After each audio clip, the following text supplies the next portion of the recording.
Bezpečnosti neprospěje ani podporovat převraty v Gruzii nebo v Bělorusku a zničit tyto země podobně, jako byla zničena Sýrie. Prosím, toto vezměme v potaz, když se bavíme o bezpečnosti Evropy v budoucích letech. Děkuji. Danke. Nächster Redner ist der Kollege Terras. Thank you, Madam Vice President. Dear colleagues, now more than ever must we do not only declare but strengthen our security and defense. We need to follow a basic principle: put money where your mouth is.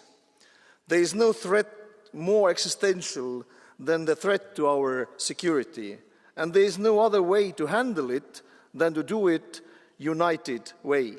The only way we can really step up against the hostile actors is to invest into our defense capabilities. 2% of the GDP is yesterday. It was a peacetime minimum. Today we are at war, even if some people have difficulties to admit it.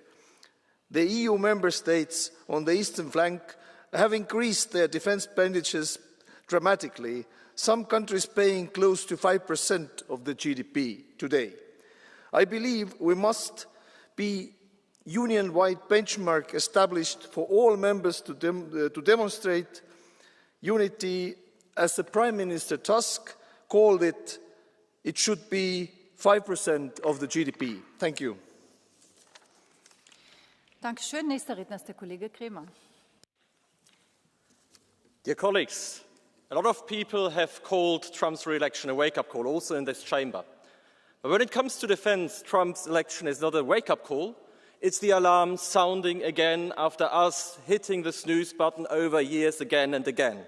So this is not the time for Europe to merely wake up, but to finally get up and to face up to the new geopolitical realities that the United States will increasingly turn its attention towards Asia, and that we must take greater responsibility for our own security right here. And colleagues, we must not interpret every Trumpian provocation literally. But when it comes to defense, we must finally take him seriously. And that means that we need to get our own house in order. We need to spend more and better on defense while strengthening our social cohesion and resilience. We need to streamline and democratize our decision-making processes in the defense area, and we need a strong and united Europe that has the capacity but also the courage to act boldly. Such a Europe is in our own self-interest, but it's also a strong ally that even Mr. Trump will not want to lose. Thank you. Dankeschön. Nächster Redner ist der Kollege B. Madame la Présidente, l'idée d'unir l'Europe contre les acteurs que l'Union européenne juge hostiles pourrait, en théorie, être séduisante. Dans la pratique, elle s'inscrit, hélas, dans une logique qui alimente les dérives bureaucratiques et interventionnistes dont souffre déjà cette institution. Au lieu de respecter les souverainetés nationales et d'en se tenir à son rôle initial, l'Union européenne, encore une fois, semble vouloir empiéter sur des prérogatives qui ne sont pas les siennes. L'exemple en est parfait à travers la création d'une commission défense. D'ailleurs, qu'entendez-vous par acteur hostile? Cette définition floue et volontairement imprécise semble taillée sur mesure pour justifier toutes les dérives. Est-ce la Russie? Est-ce la Chine? L'Amérique de Trump? Ou les narcotrafiquants internationaux? Ou les organisations terroristes islamistes? Ou bien s'agit-il d'un moyen détourné pour imposer un agenda bruxellois poussant davantage d'ingérence dans les affaires nationales? Au Rassemblement national, nous avons une autre vision. La défense est une question qui touche au cœur de la souveraineté d'une nation. Il est impératif que chaque État membre conserve la maîtrise de ses forces armées et de ses alliances stratégiques et de ses choix budgétaires. Si nous devons coopérer en Europe, c'est à travers des accords d'État à État. Dankeschön. Nächster Redner ist der Kollege Wundra. Ladies and gentlemen, we are saying nothing new when we call for more proactive, more assertive approach to European defence. The message from across the Atlantic is crystal clear. Take greater responsibility for your own safety. We can set aside the debate about the percentage of the GDP dedicated to defense spending because it would be the subject of the talks in NATO, but higher spending is inevitable. 2% is not enough. And the days of economic prosperity without the military power are over. My serious concern is this: are we ready to adjust our economy? The world is changing, and so far I have not noticed any significant shift in Europe's course. Member States will need to invest more in the European defence, more in cybersecurity, and reform our military for the 21st century combat. This would send a strong signal to both sides of the Atlantic, to friends as well as adversaries. Europe's wealth has a military dimension. Dankeschön. Nächster Redner ist der Kollege Gerbrandi. Thank you, Madam Chair. Colleagues, we Europeans are extremely fortunate because Europe is by far the best place to live in the entire world. Nowhere on our planet do people find our incredibly high level of welfare, well-being, freedom and democracy. And this is all thanks to the European integration after the Second World War. But we must not be naive. Our self-created paradise on this planet is under threat, militarily, economically, politically, and morally. And there's just one right answer to these multi-threats. Unite, unite, unite. A united European defense, a united economic policy in line with Draghi's recommendations, a united foreign policy without vetoes, and a united response to the immoral politics of Donald Trump. Thank you. Dankeschön. Nächste Rednerin ist die Kollegin Demirel. Dankeschön. Ja, die Menschen sind verunsichert. Sie haben Angst vor Krieg und Autoritarismus. Sie wünschen sich Freiheit und Sicherheit. Die Gefahr geht aber nicht lediglich von ausländischen Oligarchen aus wie Musk oder aus Russland, sondern auch von hiesigen Oligarchen, die immer mehr Vermögen anhäufen und damit Macht konzentrieren und aktuell auch nach Kriegstüchtigkeit schreien. Aktuell überschlagen sich die Forderungen. Trump fordert 5% Aufrüstung mit der AfD zusammen. Das heißt, die Hälfte des bundesdeutschen Haushaltes. Die Grünen fordern 150 Milliarden Euro für Kriegsgerät. Und der NATO-Generalsekretär sagt, dafür braucht es Kürzungen bei der Rente und bei Sozialleistungen. Die Wahrheit ist aber, massive Aufrüstung hat nie einen Krieg verhindert. Militarismus führt nicht zur Sicherheit, sondern zu einem Abbau der demokratischen Rechte, stärkt Autoritäre und die Kriegsbereitschaft. Wir brauchen Sicherheit und Freiheit. Das geht in sozialer Sicherheit, das geht mit einer aktiven Friedenspolitik. Wir brauchen keine Barbarei. Dankeschön. Nächster Redner ist der Kollege Geisel. Frau Präsidentin, Frau Kommissarin, liebe Kolleginnen und Kollegen! Zeit, unsere Verteidigung zu stärken, lautet das Thema dieser Debatte. Und Aufrüstung scheint in der Tat the flavor of the day zu sein. 500 Milliarden möchte Herr Kubilius in die gemeinsame Verteidigung stecken. Und innerhalb der NATO ist ein regelrechter Überbietungswettbewerb im Gange, ganz nach dem Motto, darf es noch etwas mehr sein. Früher war man mal zufrieden mit 2%. Herr Habeck von den deutschen Grünen fordert mittlerweile 3,5%. Und Herr Trump hat nun die Messlatte auf 5% des Bruttoinlandsprodukts gelegt, auch übrigens unter dem Jubel der selbsternannten Friedenspartei AfD. 5% würde für die meisten Mitgliedstaaten bedeuten, dass ungefähr die Hälfte des Haushalts für Waffen ausgegeben würde. Das ist offensichtlich übergeschnappt. Aber vielleicht sollte uns diese absurde Diskussion Anlass geben, einmal zu fragen, worin wirklich die Stärke Europas liegt. Ich darf daran erinnern, der eiserne Vorhang ist nicht gefallen, weil der Westen der Sowjetunion militärisch überlegen war. Er ist gefallen, weil unser Gesellschaftsmodell attraktiver und erfolgreicher war. Und darauf sollte sich Europa konzentrieren. Wir wollen kein waffenstrotzendes Militärbündnis sein, sondern ein gemeinsames Projekt für Frieden, Freiheit und Wohlstand. Vielen Dank. Dankeschön. Nächster Redner ist der Kollege Toveri. Thank you, Madam President. Dear colleagues, We are living in dangerous times where dictatorships like Russia challenge our democracy, not only with military means, but also with hybrid warfare. Because of that, we need to understand that we need both security and defense.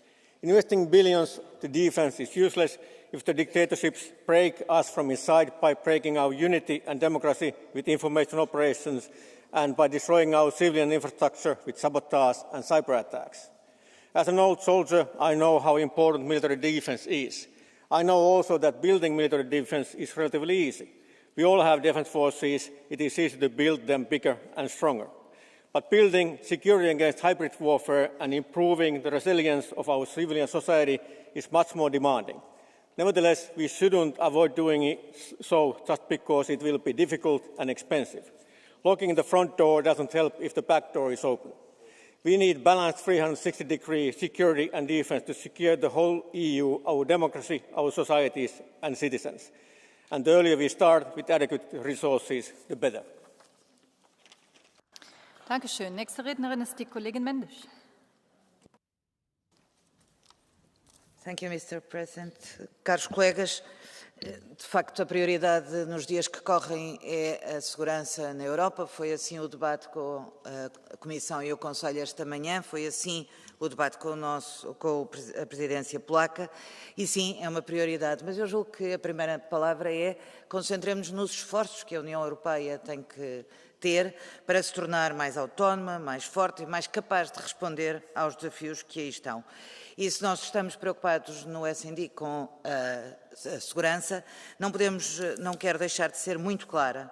O aumento do investimento em defesa não pode ser feito à custa de investimentos que asseguram a segurança de todos, garantida pelas políticas e pelos fundos de coesão. Garantir a segurança de todos implica a proteção contra as atividades criminosas e combater as atividades criminosas implica combater a pobreza, a exclusão social e todas as formas de discriminação através de uma política de coesão forte e solidária, como diz o artigo 3º do nosso Tratado. E por isso devemos também reforçar o investimento em defesa, sem nenhuma dúvida, mas o investimento que deve ser coordenado ao nível europeu, gerando poupanças significativas no setor para maximizar as capacidades militares da Europa. Precisamos de um maior e mais eficiente investimento em defesa para também garantir um investimento na segurança de todos os cidadãos. Muito obrigada. Dankeschön. Nächste Rednerin ist die Kollegin Donazan.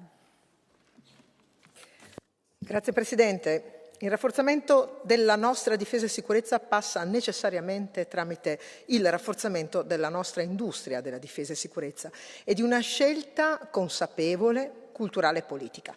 Per anni è stato un tabù parlare di investimenti in difesa, era impensabile per ogni tipo di discorso disallineato al Green Deal. Oggi, a causa della situazione geopolitica, il paradigma è cambiato, ma ci troviamo a rincorrere anni di sottoinvestimenti della difesa, di diminuzione delle nostre forze militari, anche in termini di età, di debolezza della popolazione civile come consapevolezza. Per questo l'Europa non può ritardare ancora e deve subito investire in difesa. Si tratta di investimenti che generano benessere. Come dice sempre il Ministro della Difesa italiano, ogni euro investito in difesa genera 2 euro addizionali e per ogni persona occupata nelle grandi imprese ve ne sono 3 nel settore delle piccole e medie imprese. Ci vogliono risorse, vanno tolte dal patto di stabilità, come anche già detto dal commissario Kubilius. Ecco, investire in difesa travalica il settore militare ed entra pienamente nel settore civile. Vielen Dank. Nächste Rednerin ist die Kollegin Joveva. Hvala. Kolegice in kolegi, odlično je, da imamo to razpravo o združitvi Evrope proti akterjem sovražnim do Unije. Zdi se, da teh zadnje čase res ne manjka. Vselej trdim, da smo močni in neodvisni lahko samo, če smo združeni in če delujemo kot eno. Ampak obramba Evropske unije ne pomeni samo povečanja izdatkov za vojsko. Do neke mere seveda razumem potrebo po teh zmogljivostih, na vse zadnje si želim neodvisno unijo tudi na tem področju, ampak zadnje čase se prav tako zdi, da je to edino, o čemer govorimo. O skupnem dolgu govorimo samo še v kontekstu obrambe, kaj pa potrebne investicije v infrastrukturo, energetsko neodvisnost, pripravo ukrepov na spreminjajoče podnebje, povečanje konkurenčnosti, izboljšanje pogoja življenja za ljudi. Zato v luči vsega, kar se dogaja po svetu, dajmo se končno poenotiti in sprejeti odločne ukrepe, o katerih razpravljamo že desetletja. Dovolj je narcisizma majhnih razlik, dovolj izmotavanj in dovolj ideologije. In pri tem zadnjem mislim predvsem na tiste glasne, samooklicane patriote, ki bi zaradi ideologije raje zastopali interese drugih kot Evropske unije. Vrhunski nacionalisti, res. Hvala. Dankeschön. Als nächstes spricht der Kollege Zoido Alvarez. Muchas gracias, presidenta, comisaria. Señorías, la semana pasada el secretario general de la OTAN dijo que tenemos tres opciones en materia de defensa: invertir más, mudarnos a Nueva Zelanda o aprender ruso. Como Nueva Zelanda está a 19.000 kilómetros y el ruso tiene 6 declinaciones y un alfabeto distinto, convendrá su señoría que lo más razonable es invertir más en defensa, especialmente cuando el Servicio Federal de Inteligencia de Alemania está alertando de que Rusia estará preparada para atacar a la OTAN de aquí al 2030. Si alguien no ve la amenaza es porque prefiere vivir ciego. La Unión Europea tiene la hoja de ruta clara: invertir más, invertir mejor y en clave europea.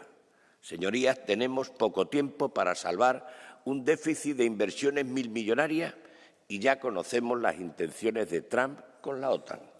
Por tanto, los europeos tenemos que mostrar responsabilidad y fiabilidad a nuestros socios transatlánticos en todas las facetas, también en la de defensa. Muchas gracias. Dankeschön. Ich weiß nicht, was heute Interessantes los ist, aber ich kann weder die Kollegin Annunziata noch den Kollegen Piperea entdecken. Wenn beide nicht anwesend sind, dann würden wir fortfahren mit dem Kollegen Iyaps.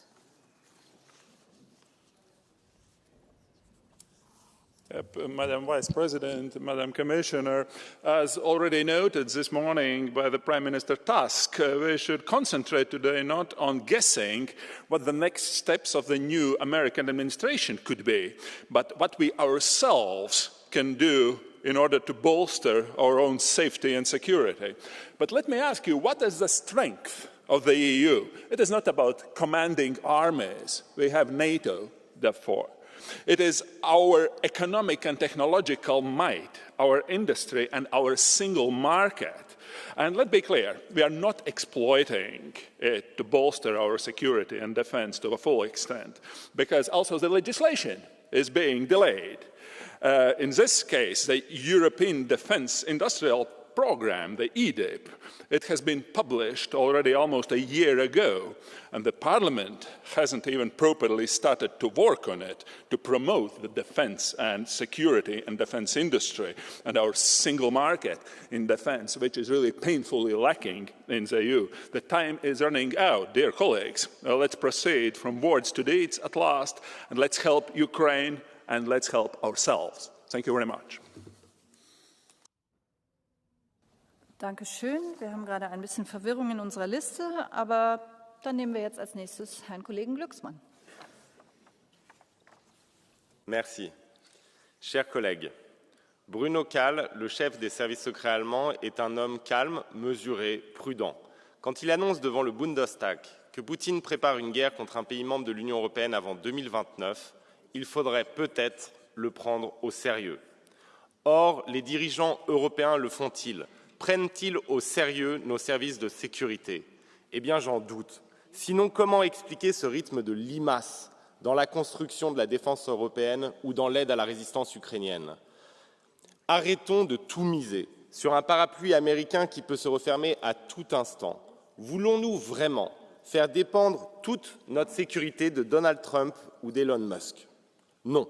Alors il n'y a plus de temps à perdre pour intégrer nos industries de défense, investir ensemble, acheter ensemble, développer des systèmes de défense ensemble et innover ensemble, comme nous l'avons fait face à la pandémie. Levons enfin, ensemble, en Européens, les fonds nécessaires et mutualisons nos commandes comme nos productions. Le premier devoir d'un dirigeant politique est d'assurer la sécurité de sa cité. Faillir à ce devoir, c'est plonger dans le néant et nous n'avons simplement pas le droit de faillir. Dankeschön. Nächste Rednerin ist die Kollegin Zovko. Thank you, Madam President, the Commissioner. Even though this year has started with good news with the fall of the Assad regime in Syria and the Gaza ceasefire and the hostage deal, the news from the Eastern Front are still raising major concerns. We spent our Christmas holidays overshadowed by heartbreaking stories of terrorist attack in Germany. Our security forces don't have any holidays and they are working 24 hours a day to protect us.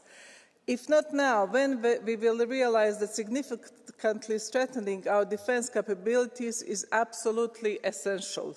When we adopted the strategic compass in 2022 while facing the Russian aggression against Ukraine, we realized the need to react to this new reality.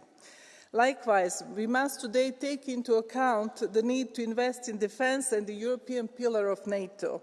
We must also deepen our defense relationship with key allies such as the UK. This is crucial to address our adversaries that try to challenge our citizens' well-being. Thank you. Vielen Dank. Nächste Rednerin ist die Kollegin Blinkevičiūtė.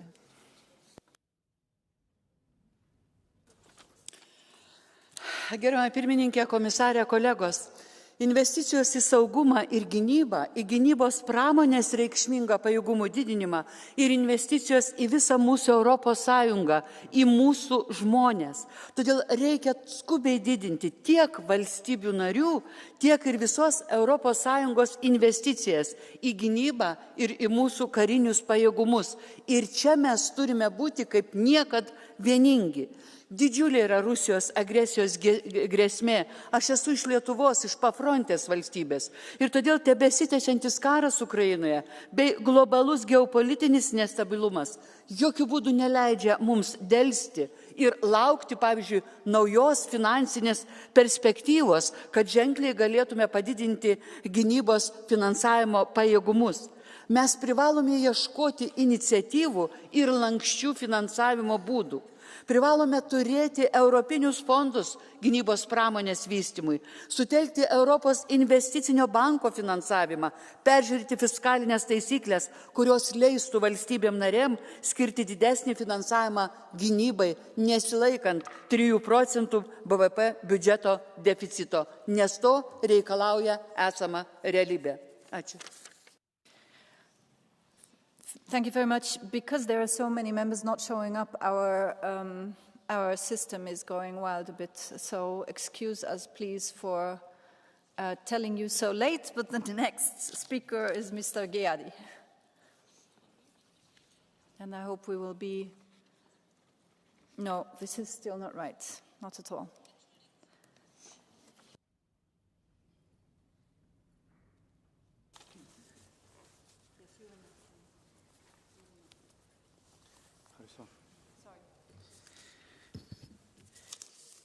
Επιβάλλεται να προχωρήσουμε στην ενίσχυση της άμυνας της Ευρώπης, αφού μόνο έτσι θα αποκτήσουμε πραγματική ασπίδα ενάντια σε εχθρικές απειλές και ισχύ στη διεθνή πολιτική σκηνή. Όμως, το να μιλούμε για εξωτερικές εχθρικές απειλές στη στιγμή που εδάφη χώρας κράτους μέλους της Ευρωπαϊκής Ένωσης τελούν υποκατοχή είναι σχήμα οξύμορο. Ενώ σωστά η Ευρωπαϊκή Ένωση έχει επιβάλει κυρώσεις στη Ρωσία για την εισβολή, στηρίζοντας τη με κάθε τρόπο την Ουκρανία, δεν πράττει το ίδιο για την Κυπριακή Δημοκρατία. Αποτελεί πρόκληση για χιλιάδες Κύπριους και άλλους Ευρωπαίους πολίτες η ανακοίνωση εκ μέρους της κυρίας Ursula von der Leyen για επιπλέον στήριξη της Τουρκίας με 1 δισεκατομμύριο. Η Κύπρος χρειάζεται τη βοήθειά σας για να απελευθερωθεί από την πότα του Τούρκου βάρβαρου εισβολέα και κατακτητή. Άρα, παρά να καλοπιάνετε την Άγκυρα ενισχύοντας οικονομικά και στρατιωτικά, είναι καιρός η Ευρώπη να συστρατευτεί στο πλευρό της Κυπριακής Δημοκρατίας, επιβάλλοντας κυρώσεις και εμπάρκο πώλησης όπλων στην Τουρκία. Η Κύπρος γεωπολιτικά, ας το κατανοήσουν όλοι, είναι το προπύριο της Ευρώπης απέναντι σε προκλήσεις όπως η τρομοκρατία, στη Μέση Ανατολή, η παράνομη μετανάστευση και ο ενεργειακός πυλώνας της Ευρώπης. Ευχαριστώ. Thank you very much. Because this is not working at the moment, I will tell you the next speakers. The next one is Mr. Løkkegaard, who is already here. Then we have Mr. Salini and Mr. Barna. Thank you.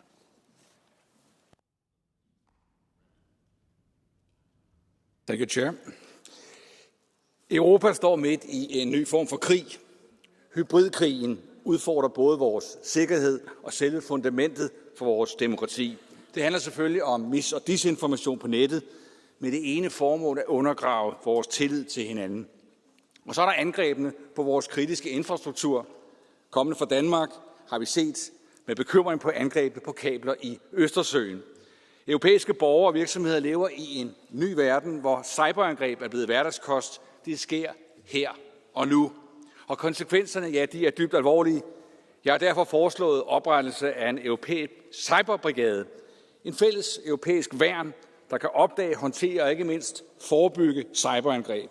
Samtidig skal vi selvfølgelig beskytte vores kritiske infrastruktur. Vi har brug for tættere overvågning, fælles øvelser og investeringer i robuste systemer, der kan forudse fremtidige angreb. For at sige det lige ud, hybridkrig kræver en hybridrespons. Europa skal kunne takle hybridkrigen sammen. Tak. Thank you. Dankeschön. Nächster Redner ist der Kollege Salini.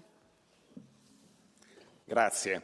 Abbiamo una discussione all'interno del Parlamento che ancora una volta torna sul concetto di sicurezza e di difesa e corre molti dei rischi che anche in passato ha già corso. Il primo strumento che noi abbiamo per garantire la sicurezza dell'Unione Europea è l'unità tra i Paesi membri e magari riducendo, se possibile, l'ipocrisia del dibattito politico.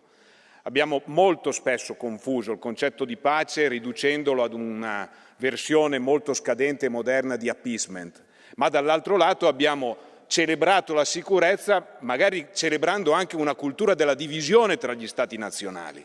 Per avere sicurezza ci vuole unità e per avere unità bisogna difendersi anche dalle minacce interne che tante volte rendono disarmonico il nostro dibattito. La cultura della responsabilità, ad esempio evitando di puntare il dito su quelli che sono i nostri possibili amici esterni. Quel che sta accadendo negli Stati Uniti ci costringe non tanto a dare lezioni di democrazia, quanto a capire chi sono i nostri amici e a sederci al tavolo per costruire l'unità interna dell'Unione e dell'Occidente intero. Grazie.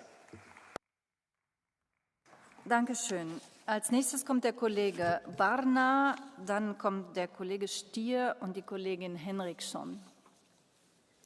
Thank you, Madam President. Când Rusia a încercat să distrugă cablurile submarine de comunicații din Marea Baltică, NATO a răspuns trimițând nave și aeronave să apere infrastructura critică. Este un răspuns firesc și binevenit, dar Europa a trecut de mult de momentul în care poate doar să răspundă și trebuie să treacă la etapa de prevenire a atacurilor și provocărilor de la actorii ostili. Este momentul în care securitatea noastră să fie o prioritate asumată. Să nu uităm că și ordinea internă joacă un rol crucial în acest proces. Respectarea legilor și deciziilor, de pildă sancțiunile impuse Rusiei, este esențială și pentru securitatea noastră europeană. Spre exemplu, exporturile către state despre care există dovezi că vând acele bunuri mai departe Rusiei devin o amenințare de securitate și trebuie oprite. Apărarea față de actori externi nu poate funcționa fără domnia legii în interiorul Uniunii Europene, aici la noi acasă. Mulțumesc! Dankeschön. Es spricht als nächstes der Kollege Stier. Hvala predsjednice, povjerenice. Živimo u svijetu u kojem se puno manje računa vodi o međunarodnom pravu, o vrijednostima, puno više u odnosu snaga glavnih geopolitičkih čimbenika. Revizionističke sile zagovaraju multipolarni poredak kako bi svaka u svom dijelu svijeta mogla uspostaviti svoju hegemoniju. To jasno vidimo u konceptu ruskoga svijeta. I te revizionističke sile se sve više udružuju u konfrontaciji protiv onoga što nazivaju dominacijom Zapada. U toj konfrontaciji napadaju i same osnove zapadne demokracije. Evo, u tom kontekstu europski narodi će svoju slobodu i demokraciju sačuvati ne fragmentacijom Europske unije, već većom integracijom, kao što je danas to spomenuo i Donald Tusk. To znači i veći pragmatizam u energetskoj i industrijskoj politici, ali to znači i više izdvajanja za obranu, ne kako bi bili protiv američkih saveznika, nego kako bi s njima i s ostalim zapadnim demokracijama obranili vrijednosti i Europe i slobodnog svijeta. Hvala vam. Dankeschön. Als nächstes spricht die Kollegin Henriksson und vielen Dank an alle, die jetzt im Raum waren. Es zeigt sich, dass es sich doch lohnt, die ganze Debatte über im Raum zu sein. Dann ist man auch da, wenn das System mal versagt. Also, das Wort hat die Kollegin Henriksson.